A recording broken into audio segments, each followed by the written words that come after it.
Taiwan చరిత్ర ఏమిటి? Taiwan ఒక దేశమా లేదా చైనాలో ఒక భాగమా? చైనా అంటుంది తైవాన్ తమ దేశంలో భాగమే, తమ దేశం నుంచి విడిపోయిన భాగము, తిరిగి తమ దేశంలో కలుపుకోవాలి, అవసరమైతే శాంతియుతంగా జరగకపోతే శాంతియుతంగా ప్రయత్నించాలి, జరగకపోతే బల ప్రయోగానికైనా వెనుకాడము. ఒకవేళ తైవాన్ స్వతంత్ర దేశంగా ప్రకటించుకుంటే ఇది చైనా వాదన. తైవాన్ వాదన ఏంటంటే మేము చైనా నుంచి విడిపోయి స్వతంత్ర దేశం కావాలి అని. అమెరికా వన్ చైనా పాలసీ అంటే చైనా ఒకటే, అంటే బీజింగ్ రాజధానిగా ఉన్న చైనా కానీ తైవాన్ కానీ ఒకటే కానీ అని ప్రకటిస్తూనే మరోవైపు తైవాన్కు రక్షణ సహాయం చేస్తాం, తైవాన్ గనక బలప్రయోగంతో చైనా కలుపుకోవాలని చూస్తే మేము తైవాన్ డిఫెండ్ చేస్తాం అంటూ అమెరికా అంటోంది. అసలు ఈ గొడవ ఏంటి? తైవాన్ చరిత్ర ఏంటి? తైవాన్ చైనాలో భాగమా కాదా? మనకు చాలా ఆశ్చర్యం కలిగించే అంశం ఏంటంటే రాజకీయంగా ఇది అస్పష్టంగా ఉన్న అంశం, తైవాన్ ఒక దేశమా కాదా అని.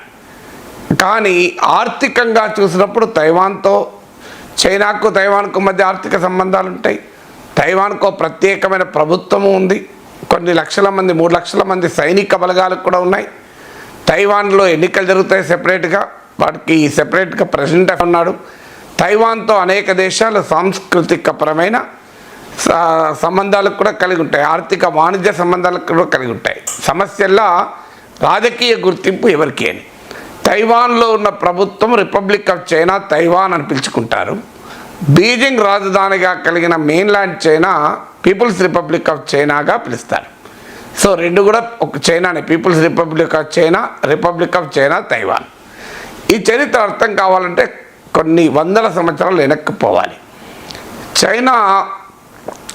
చైనీస్ రికార్డ్స్లో చైనాలో ఇది వాస్తవంగా తైవాన్ ఒక దీవి, ఒక ఐలాండ్.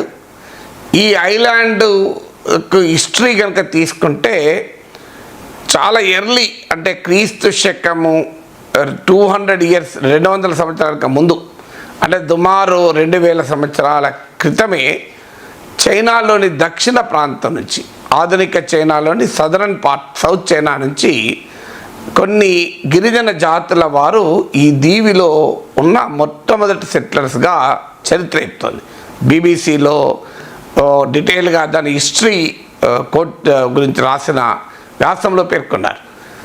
చైనా రికార్డుల్లో చూస్తే 239లో మొదటిసారి చైనీస్ రికార్డ్స్లో, హిస్టారికల్ రికార్డ్స్లో ఈ తైవాన్ దీవుల ప్రస్తావన ఉంది, దీవి ప్రస్తావన. సో అప్పుడు చైనాను పాలించే చక్రవర్తి ఈ దీవికి, మెయిన్లాండ్ చైనాను పాలించే చక్రవర్తి ఈ దీవికి ఒక అన్వేషణ బృందాన్ని పంపించారు. సో ఆ 239 239 క్రీస్తకం, అంటే సుమారు 2000 సంవత్సరాల క్రితం చైనా రికార్డుల్లో కూడా తైవాన్ దీవి ప్రస్తావన ఉంది. సో అందుకే చైనా అనేది ఇది మాలో భాగమే అంటుంది. సో ఇలా ఈ తైవాన్ 17th సెంచరీ ఆధునిక తైవాన్ చరిత్ర కనుక తీసుకుంటే ఆ 17th సెంచరీలో ఇది కొంతకాలం డచ్ కాలనీగా కూడా ఉండే. ఆ తర్వాత ఇది ఈ ప్రాంతము చైనాను పాలించినటువంటి చివరి సామ్రాజ్యం, చివరి వంశం, QUING డైనాస్టీ అంటారు. దీని ప్రొనౌన్సియేషను చెంగ్ డైనాస్టీ అని. ప్రొనౌన్సియేషన్ ఎట్లున్నా ఇది చైనాను పాలించిన చివరి చక్రవర్తి వంశం, రాజవంశం. సో ఈ చివరి రాజవంశం పాలనలో చైనా ఉన్న రోజుల్లో తైవాన్ కూడా చైనాలో భాగంగా ఉండే. అంటే అరౌండ్ 1683 ఆ ప్రాంతం నుంచి 1895 వరకు, అంటే 1895 వరకు కూడా సుమారు 200 సంవత్సరాల పాటు చైనాను తైవాన్ను ఒకే రాజవంశం పాలించింది. సో ఆ సమయంలో ఈ 17th సెంచరీ నుంచి 17వ శతాబ్దం నుంచి చైనా నుంచి, ముఖ్యంగా చైనాలోని ఒక 2 రాష్ట్రాల నుంచి వలసలు తైవాన్కు గణనీయంగా పెరిగాయి. వారే ఇప్పుడు తైవాన్లో ఉన్నటువంటి అతిపెద్ద డెమోగ్రఫిక్ గ్రూప్, తైవాన్ జనాభాలో ప్రధానమైనటువంటి ప్రజానికం ఈ చైనాలోని 2 రాష్ట్రాల నుంచి 17th సెంచరీ ఆ ప్రాంతంలో 17వ శతాబ్దం నుంచి వలస వెళ్ళినటువంటి ప్రజలే ఇప్పుడు తైవాన్ దేశస్థులు. సో ఈ తైవాన్ ప్రాంతంలో దేశం అనుకుంటే దేశస్థులు, దేశం కాదనుకుంటే తైవాన్ ప్రాంతస్థులు అనాలి మనం. సో తైవాన్లో ఇప్పుడు వీరు ఈ చైనాలోని 2 రాష్ట్రాల నుంచి 17వ శతాబ్దంలో వెళ్ళిన వారు తైవాన్లో ఇప్పుడు జీవిస్తున్నారు. సో ఈ 1895లో అంటే 19వ శతాబ్దపు చివరిలో చైనాలోని చివరి రాచరిక వంశానికి జపాన్కు మధ్య యుద్ధం జరిగింది. దీన్నే సైనో జపాన్ వార్ అంటారు. ఈ యుద్ధములో చైనాను పాలించినటువంటి చివరి రాచరిక వంశం అంటే ఆ రోజుల్లో ఆ చైనాను పాలించిన చివరి రాజవంశం పాలనలోనే తైవాన్ దీవి కూడా ఉండే. సో ఈ రాజవంశం జపాన్ చేతిలో ఓడిపోయింది. సో ఈ జపాన్ చేతుల్లో ఓడిపోయాక ఈ తైవాన్ దీవి జపాన్ కంట్రోల్లోకి వచ్చింది. సో తైవాన్ దీవి జపాన్ పాలించింది 1895 నుంచి. ఎప్పటిదాకా పాలించింది జపాన్ ఆధీనంలో ఈ తైవాన్ దీవి ఎప్పటి వరకు ఉండే అంటే 2వ ప్రపంచ యుద్ధం చివరి వరకు అయిపోయేంత వరకు కూడా ఈ జపాన్ దీవిగానే ఉండే. సో చైనా రాజవంశం ఓడిపోయాక సో 2వ ప్రపంచ యుద్ధంలో జపాన్ ఓడిపోయింది. చైనా ఇప్పుడు రిపబ్లిక్ ఆఫ్ చైనాగా అప్పటి వరకు పిలువబడేది.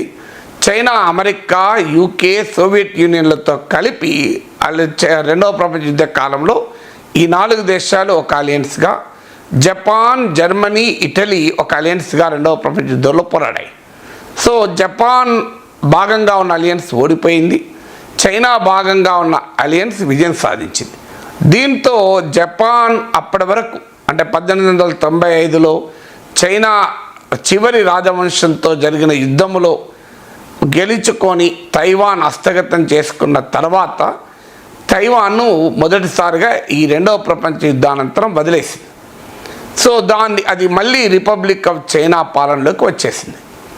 So republic of China Beijing రాజధానిగా రిపబ్లిక్ ఆఫ్ చైనా పాలించేది. అప్పుడు చైనా మెయిన్ల్యాండ్, తైవాన్లో కూడా ఒకే రకమైన ప్రభుత్వం అధికారంలో ఉండేది. చైనాలోని KMT అంటారు, కొమింగ్టన్ పార్టీ అని, వీరు అధికారంలో ఉండేది. సో 1949కి వచ్చే వరకు చైనాలో అధికారంలో ఉన్న చాంగ్ కైషక్ పాలకులకు కమ్యూనిస్టులకు మధ్య జరిగిన అంతర్యుద్ధంలో మావో నాయకత్వంలోని రెడ్ ఆర్మీ విజయం సాధించి 1949లో బీజింగ్ రాజధానిగా పీపుల్స్ రిపబ్లిక్ ఆఫ్ చైనాను ఏర్పాటు చేసింది. అంటే ప్రస్తుత చైనాగా పిలువబడేదాన్ని పీపుల్స్ రిపబ్లిక్ ఆఫ్ చైనా అంటారు. సో కమ్యూనిస్టుల చేతుల్లో ఓడిపోయినటువంటి ఈ కొమింగ్టన్ పార్టీ నాయకుడు తైవాన్కు పారిపోయాడు. ఒక 15-20 లక్షల మంది తీసుకొని ఈ తైవాన్కు వెళ్ళిపోయారు. సో అప్పుడున్న ప్రభుత్వంలోని ముఖ్యులు, వ్యాపార వాణిజ్యవేత్తలు, అలాగే ఆ కమ్యూనిస్టులు అధికారంలోకి వచ్చే వరకు అధికారంలో ఉన్న రాజ్య వ్యవస్థకు అనుకూలంగా ఉండే మేధావి వర్గం వీళ్ళంతా కూడా తైవాన్కు పారిపోయారు. సో వీరు మొత్తం తైవాన్ జనాభాలో ఒక 14%గా మారిపోయారు. ఇంతమంది పారిపోయారు. సో అంతేకాకుండా బంగారం నిల్వలు, చాలా విలువైనటువంటి వాటితో పాటు బీజింగ్ వదిలి వాళ్ళు తైవాన్కు పారిపోయారు. తైవాన్కు పారిపోయి కొమింగ్టన్ KMT party republic of China అనే ప్రభుత్వాన్ని తైవాన్లో ఏర్పాటు చేశారు.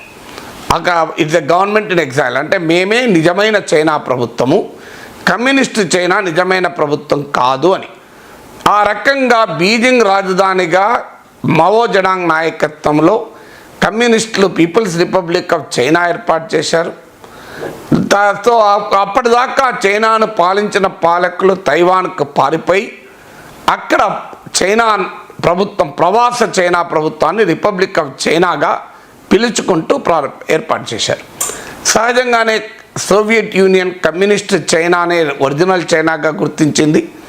అమెరికా, దాని మిత్ర దేశాలు తైవాన్లో ఉన్న రిపబ్లిక్ ఆఫ్ చైనాను, KMT నాయకత్వంలో ఉన్న రిపబ్లిక్ ఆఫ్ చైనానే నిజమైన చైనాగా గుర్తించారు, నిజమైన ప్రభుత్వంగా, చైనా ప్రభుత్వంగా గుర్తించారు. సో సోవియట్ యూనియన్ బీజింగ్లో పీపుల్స్ రిపబ్లిక్ ఆఫ్ చైనాను పాలిస్తున్న కమ్యూనిస్టు ప్రభుత్వాన్ని గుర్తిస్తే, అమెరికా నాయకత్వంలోని పశ్చిమ దేశాలేమో తైవాన్లో ఉన్నటువంటి రిపబ్లిక్ ఆఫ్ చైనా గవర్నమెంట్ను గుర్తించారు. సో ఈ ప్రక్రియ గుర్తించి ఈవెన్ ఐక్యరాజ్య సమితిలో యునైటెడ్ నేషన్స్లో కూడా కమ్యూనిస్టుల నాయకత్వంలో ఉన్న People's republic of China mainland మొత్తాన్ని పాలిస్తున్న ప్రభుత్వానికేమో ఐక్యరాజ్య సమితిలో స్థానం లేకుండే. కానీ తైవాన్లో ఉన్న ప్రవాస ప్రభుత్వం, మాదే నిజమైన చైనా ప్రభుత్వం అని చెప్పుకొని కేఎంటీ ప్రభుత్వానికి ఐక్యరాజ్య సమితిలో రిప్రజెంటేషన్ ఉండే. సో ఇది చాలా దేశాలు పశ్చిమ దేశాల ప్రభావంతో, అమెరికా ప్రభావంతో తైవాన్లో ఉన్న రిపబ్లిక్ ఆఫ్ చైనా ప్రభుత్వాన్ని గుర్తించాయి. కానీ కాలక్రమేణా ఇది సాధ్యం కాకుండా పోయింది. ఎందుకంటే తైవాన్లో ఉన్న జనాభా చిన్నది, మెయిన్ల్యాండ్ చైనా ప్రధాన భూభాగంలో ఉన్న జనాభా ఎక్కువది.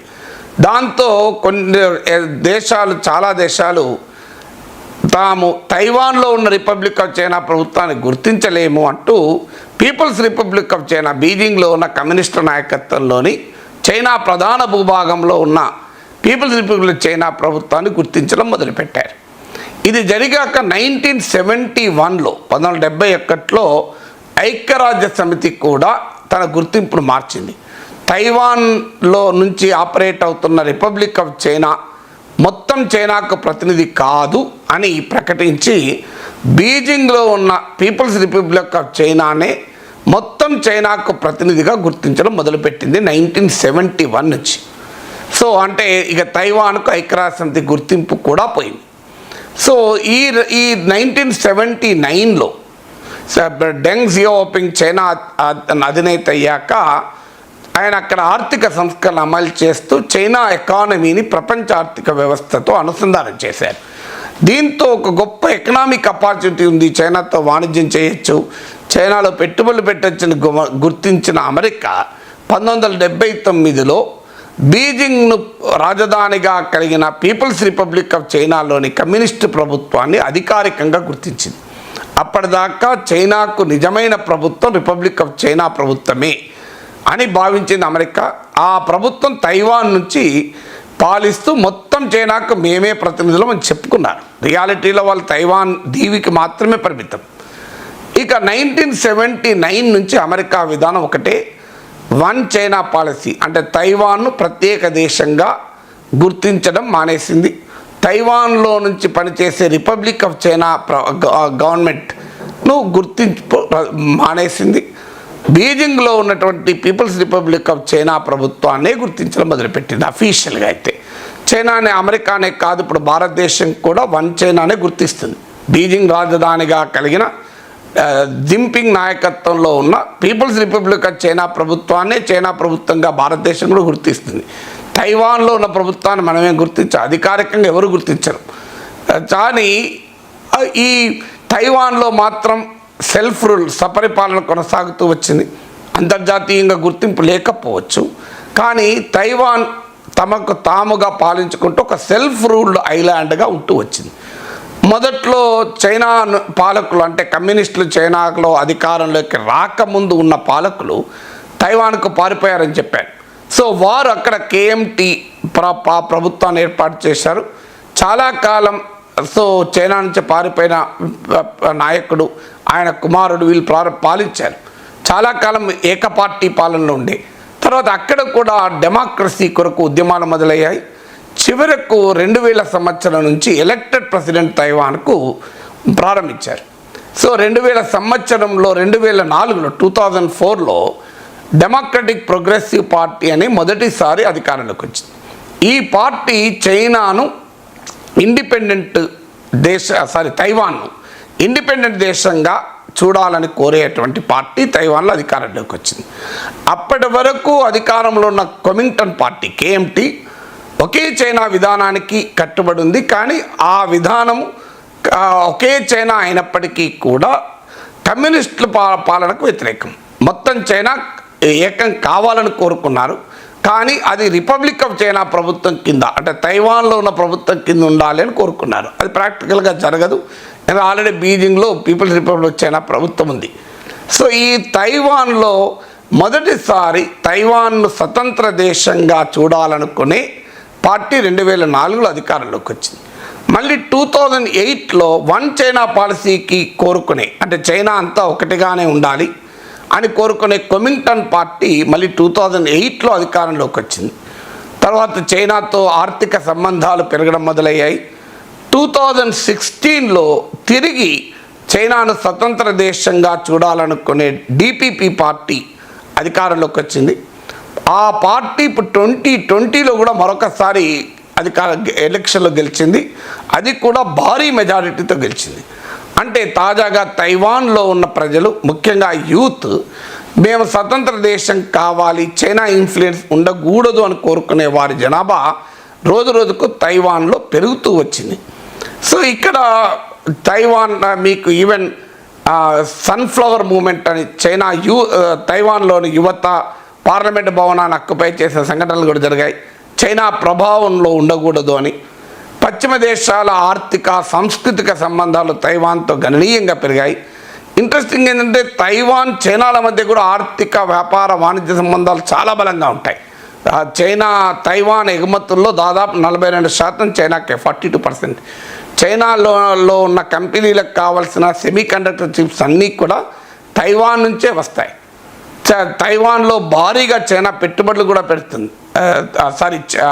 చైనాలో తైవాన్ భారీగా పెట్టుబడులు పెడుతుంది. అంటే మెయిన్లాండ్ చైనాకు తైవాన్ ఎగుమతులు చేస్తుంది, పెట్టుబడులు పెడుతుంది. కానీ రాజకీయంగా ఒక అస్పష్టత ఏంటంటే తైవాన్ సొంతగా పాలించుకుంటూ సెల్ఫ్ రూల్డ్ ఐలాండ్గా ఉంది, కానీ అఫీషియల్గా కాదు. ఆల్ ప్రాక్టికల్ పర్పజెస్ ఒక దేశంగానే ఉంటుంది, కానీ రాజకీయంగా మాత్రం ఒక దేశంగా గుర్తింపు లేదు. తైవాన్ ప్రజలు కూడా ఈ అస్పష్టతనే కొనసాగాలని కోరుకుంటున్నారు. బీజింగ్ రాజధానిగా ఉన్న పీపుల్స్ రిపబ్లిక్ ఆఫ్ చైనాలోని కమ్యూనిస్టు ప్రభుత్వమేమో తైవాన్ను చైనాలో కలుపుకోవాలి అని కోరుకుంటుంది. తైవాన్లో ఉన్న రిపబ్లిక్ ఆఫ్ చైనా ప్రభుత్వమేమో ఈ డిపిపి అధికారంలోకి వచ్చేంత వరకు ఒకే చైనా ఉండాలని కోరుకుంది. కానీ ఆ చైనాను ఎవరు పాలించాలి? కమ్యూనిస్టులు పాలించాలా, తైవాన్లో ఉన్న కొమింగ్టన్లు పాలించాలా అన్నదే విభేదం తప్ప ఒకే చైనా ఉండాలని కోరుకున్నారు. కానీ ఇప్పుడు అధికారంలో ఉన్న డెమోక్రటిక్ ప్రోగ్రెసివ్ డిపిపి మాత్రం చైనా నుంచి విడిపోవాలి అన్నది వారి అఫీషియల్ విధానం. ప్రస్తుతం ఈ సమస్యకు పరిష్కారం ఏంటి? 3 ఆప్షన్స్ ఉన్నాయి. ఒకటి, వన్ చైనాగా యూనిఫై కావడం, చైనా తైవాన్లు మళ్ళీ ఒకటి కావడం. చరిత్రలో చాలా ఏళ్ళు ఒకటిగానే ఉన్నారు. జపాన్ ఆక్రమించుకున్న సమయంలో తైవాన్ మెయిన్లాండ్ చైనాతో విడిపోయి ఉంది. తర్వాత 1949లో కమ్యూనిస్టులు చైనాలో అధికారంలోకి వచ్చాక, పీపుల్స్ రిపబ్లిక్ ఆఫ్ చైనా ఏర్పడ్డాక మళ్ళీ తైవాన్ వేరుగా ఉంది. అందువల్ల చరిత్రలో తైవాన్ చైనాలో భాగంగా ఉంది గనక తైవాన్ చైనా యూనిఫై కావాలి, పీస్ఫుల్గా యూనిఫై కావాలి. కానీ అదే సమయంలో ఒకవేళ పీస్ఫుల్గా యూనిఫై కానప్పుడు బలప్రయోగానికైనా మేము వెనుకాడము, ఒకవేళ తైవాన్ స్వతంత్ర దేశంగా కావాలని కోరుకుంటే అని చైనా వాదన. చైనాలో ఇందుకొరకు ప్రత్యేకంగా యాంటీ సెసెషన్ యాక్ట్ అనేది కూడా ఏర్పాటు చేసింది. మధ్యలో చైనా ఒక ఆఫర్ ఇచ్చింది తైవాన్కు, హాంకాంగ్కి ఇచ్చినట్లు 1 నేషన్ 2 సిస్టమ్స్ అని. ఒకే దేశం 2 వ్యవస్థలు ఉంటాయి, మీకు స్వయం ప్రతిపత్తి ఉంటుంది ఎలా పాలించుకోవాలి అని. అధికారికంగా సార్వభౌమాధికారం ఒకటే ఉంటుంది, కానీ రాజకీయ ఆర్థిక సామాజిక వ్యవస్థల్లో స్వతంత్రంగా ఉండవచ్చు అని హాంకాంగ్కి ఇచ్చిన ఆఫరే తైవాన్కి ఇచ్చింది. కానీ తైవాన్ దాన్ని తిరస్కరించింది.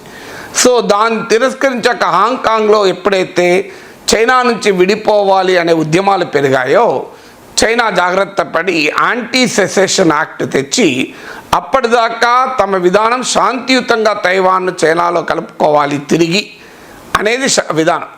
తర్వాత ఈ యాంటీ సెసెషన్ యాక్ట్ తీసుకొచ్చి ఒకవేళ తైవాన్ గనక స్వాతంత్రాన్ని గనక ప్రకటించుకుంటే బలప్రయోగం కూడా మేము చేస్తాము అనేది చైనా తన విధానాన్ని మార్చుకుంది. ఇప్పుడున్న అవకాశం ఏంటి? ఒకటి, చైనా తైవాన్లు ఏకం కావడం. ఏకమైనప్పుడు చైనా ఒక ఆర్థిక రాజకీయ సామాజిక రాజకీయ వ్యవస్థతో ఉంటుంది, తైవాన్ ఒక సామాజిక రాజకీయ ఆర్థిక వ్యవస్థ కలిగిన స్వయం పాలిత ప్రాంతంగా చైనా దేశంలో భాగంగా ఉంటుంది. ఇది ఒక ఆప్షన్. రెండవ ఆప్షన్ ఏంటి?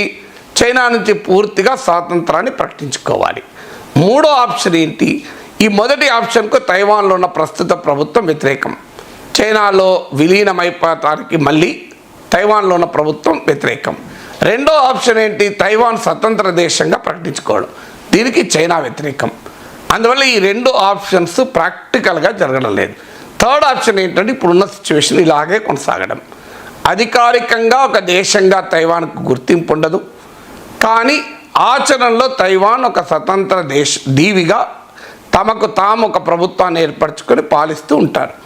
ఈ ల్యాక్ ఆఫ్ క్లారిటీ, స్పష్టత ఇటు చైనా బలప్రయోగం ద్వారా కలుపుకోవాలని చూడదు, తైవాన్ ఏకపక్షంగా స్వతంత్ర దేశమని ప్రకటించుకోదు. ఈ స్టేటస్ కోనే ప్రపంచంలో చాలా దేశాలు కోరుకుంటున్నాయి. ఎందుకంటే తైవాన్ పూర్తిగా స్వతంత్రాన్ని సమర్థిస్తే చైనా కోపానికి గురి కావాల్సి ఉంటుంది. అందుకే ప్రెసిడెంట్ బైడెన్ కూడా మేము వన్ చైనాకే అనుకూలము అని ప్రకటించాడు. సో అదే సమయంలో భారతదేశం కూడా ఈ మధ్య అసలు అమెరికా హౌస్ స్పీకర్ వెళ్తే తైవాన్కు దానిపై ఇంత వివాదం జరిగితే మనం ఒక్క మాట కూడా మాట్లాడాలి ఇప్పటివరకు. తైవాన్ స్వతంత్ర దేశం అనలే కాదలే. అందువల్ల ప్రపంచానికి కూడా ఈ అస్పష్టత బెనిఫిట్ అవుతుంది. తైవాన్ ప్రజలకు కూడా ఇది అస్పష్టత ఉపయోగపడుతుంది. ఎందుకంటే వాళ్ళ నిజ జీవితానికి ఇది ఏమీ ప్రభావం కాదు. అది స్వతంత్ర దేశమా కాదా, అఫీషియల్గా ఏమంటారన్నది అనవసరం. వాళ్ళు ఒక స్వయం పాలిత ప్రాంతంగా ఉన్నారు కనుక. అందువల్ల ఇప్పటికీ కూడా పొలిటికల్ స్టేటస్ ఆఫ్ తైవాన్ తీసుకుంటే అది సెపరేట్ కంట్రీ కాదు. ఐక్యరాజ్యసమితి గుర్తించలేదు. ప్రపంచంలోని అమెరికా, భారతదేశంతో సహా ప్రపంచంలోని అత్యధిక దేశాలు అధికారికంగా తైవాన్ ఒక దేశంగా గుర్తించలేదు. కానీ తైవాన్ స్వయం పాలిత ప్రాంతంగా ఉంది.